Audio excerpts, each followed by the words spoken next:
ਨਵੇਂ ਵਿਆਹੇ ਜੋੜੇ ਦੀਆਂ ਉਹ 10 ਕਾਲੀਆਂ ਰਾਤਾਂ ਜਿਹੜੀਆਂ ਉਹਨਾਂ ਨੇ ਜੰਗਲ ਦੇ ਵਿੱਚ ਦਰਖਤਾਂ ਤੇ ਚੜ੍ਹ ਕੇ ਬਤੀਤ ਕੀਤੀਆਂ, ਉਹਨਾਂ ਦੇ ਬਾਰੇ ਦੱਸਣ ਜਾ ਰਹੇ ਹਾਂ। ਜੇਕਰ ਦਰਖਤਾਂ ਤੋਂ ਥੱਲੇ ਉਤਰਦੇ ਤਾਂ ਮੌਤ ਖੜੀ ਸੀ ਤੇ ਜੇਕਰ ਨਾ ਉਤਰਦੇ ਤਾਂ ਸ਼ਾਇਦ ਭੁੱਖ ਤੇ ਪਿਆਸ ਦੇ ਨਾਲ ਮਰ ਜਾਂਦੇ ਤੇ ਲਾਸ਼ਾਂ ਵੀ ਜਾਨਵਰਾਂ ਨੇ ਨੋਚ-ਨੋਚ ਕੇ ਖਾ ਜਾਣੀਆਂ ਸੀ। ਪਰ ਮੌਤ ਨੂੰ ਹਰਾਇਆ ਕਿਵੇਂ, ਪੂਰੀ ਕਹਾਣੀ ਦੱਸਾਂਗੇ ਤੇ ਨਾਲੇ ਦੱਸਾਂਗੇ ਕਿ ਕਿਵੇਂ ਪਤੀ ਪਤਨੀ ਨੇ ਮੌਤ ਦੇ ਇਸ ਸਫ਼ਰ ਨੂੰ ਰਲ ਮਿਲ ਕੇ ਹਰਾਇਆ। खबर पूरी तरह दे नाल इंस्पीरेशनल ते दिल नूं झंझोड़ के रख देण वाली है।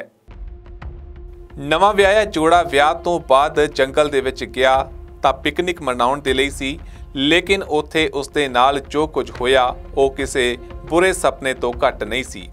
दस दईए कि एंटन अते नीना लगातार 10 दिन मौत दे नाल अख मिचोली खेडदे रहे। उन्हां नूं सहारा मिलिया दरख्तां दा, नहीं तो उन्हां दा पिछा कर रहे जंगली भालू ने उन्हां नूं शिकार बना लेना सी। दस दईए कि सर्बिया के कामचटका इलाके की एक खौफनाक घटना है। इस दे बारे सुन के तुसी भी सुन पै जाओगे। एंटन अते नीना नाम का यह विआहिया होया जोड़ा जंगल दे विच एडवेंचर दे लई गया सी ते रात बिताउण दा प्लान कीता सी। जंगल दे विच जांदे होए उन्हां दी गड्डी एक डूंगे टोए दे विच फस गई ते उस तों बाद शुरू हुंदा है खौफनाक सफ़र। दस दईए कि जिथे ये विआहिया जोड़ा फसिया सी उत्थे ना तो मोबाइल फोन की कवरेज सी ते ना ही कोई होर दूसरा वाहन, जिस तो बाद उन्होंने उत्थों निकल के किसी होर टूरिस्ट बेस ते जाण दा फैसला किया। वो जिवें ही कुछ दूर गए तो उन्होंने पिछे तो एक भालू आउंदा दिखाई दिता। पहला तो उन्होंने भालू नूं काफ़ी ज़्यादा डराउण की कोशिश की अते वो डरिया भी ते पर उस तो बाद उन्होंने दौड़ना शुरू कर दिता। किसी तरह वो 200 यार्ड तक ढलान पार करके एक पेड़ ते चढ़ गए। इस पूरे मामले नूं लैके नीना दसदी है कि भालू ने एक बार तां उसदे पति नूं करीब मार ही दिता सी, लेकिन उसने पानी दी बोतल दूर सैट के उसका ध्यान भटकाया, जिस तो बाद उसका पति एक दरखत ते चढ़ गया ते वो भी दरखत ते चढ़ गई। उन्होंने करीब 2 दिन उसे दरखत ते गुजारे ते भालू उन्हां नूं लगातार देखता रहा।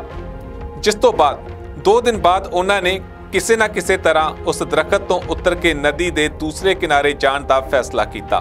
वो जिवें ही नदी पार करके किनारे ते पहुंचे तो भालू ने फिर तो उन्हां दा पिछा करना शुरू किया ते उस तो बाद वो दोबारा तो भालू दे अगे अगे दौड़ना शुरू हुए, जिस तो बाद उन्हां नूं एक बार फिर किसी दरखत का सहारा लेना पिया।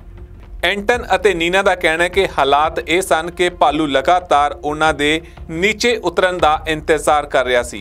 अजे दे विच एक शख्स सौंदा सी ते दूसरा उसकी निगरानी करता सी, यानी कि एक टाइम नीना सौंदी सी ते दूसरे टाइम उसका पति एंटन।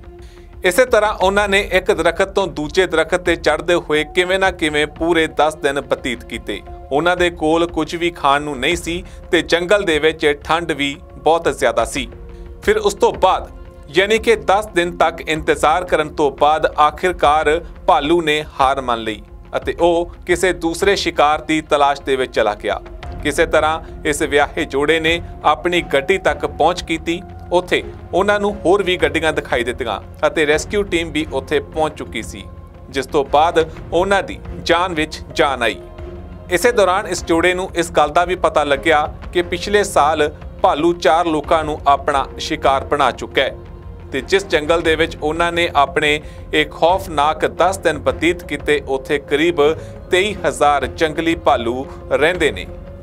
तुसी वेख्या होवेगा कि असी आम तौर ते फिल्मां दे विच ये कहानियां देखियां ने, पर यह हकीकत है जो कि साइबेरिया दे जंगलों दे विच एक नवे विआहे जोड़े दे नाल वापरी है। सब तो अहम गल यह है कि उन्होंने किवें इसका सामना किया ते अपनी जान बचाई।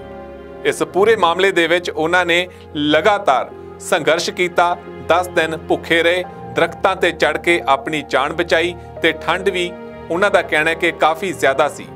जेकर वो अपने आप नूं बचाउण दे लई इन्नी कालना ना करते तो हो सकता सी कि उन्हां दी मौत हो जाती।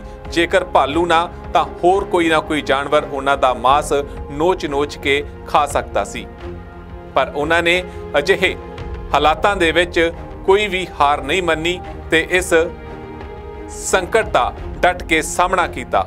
ਸੋ ਅਜਿਹੇ ਦੇ ਵਿੱਚ ਇੱਕ ਇਨਸਪੀਰੇਸ਼ਨਲ ਸਟੋਰੀ ਹੈ ਜੋ ਕਿ ਹਕੀਕਤ ਹੈ, ਜਿਸ ਦੀ ਸਾਰੇ ਲੋਕਾਂ ਦੇ ਵੱਲੋਂ ਸ਼ਲਾਘਾ ਕੀਤੀ ਜਾ ਰਹੀ ਹੈ ਕਿ ਕਿਵੇਂ ਉਹਨਾਂ ਨੇ ਆਪਣੇ ਇਸ ਖੌਫਨਾਕ ਸਫ਼ਰ ਨੂੰ ਮਾਤ ਦਿੱਤੀ।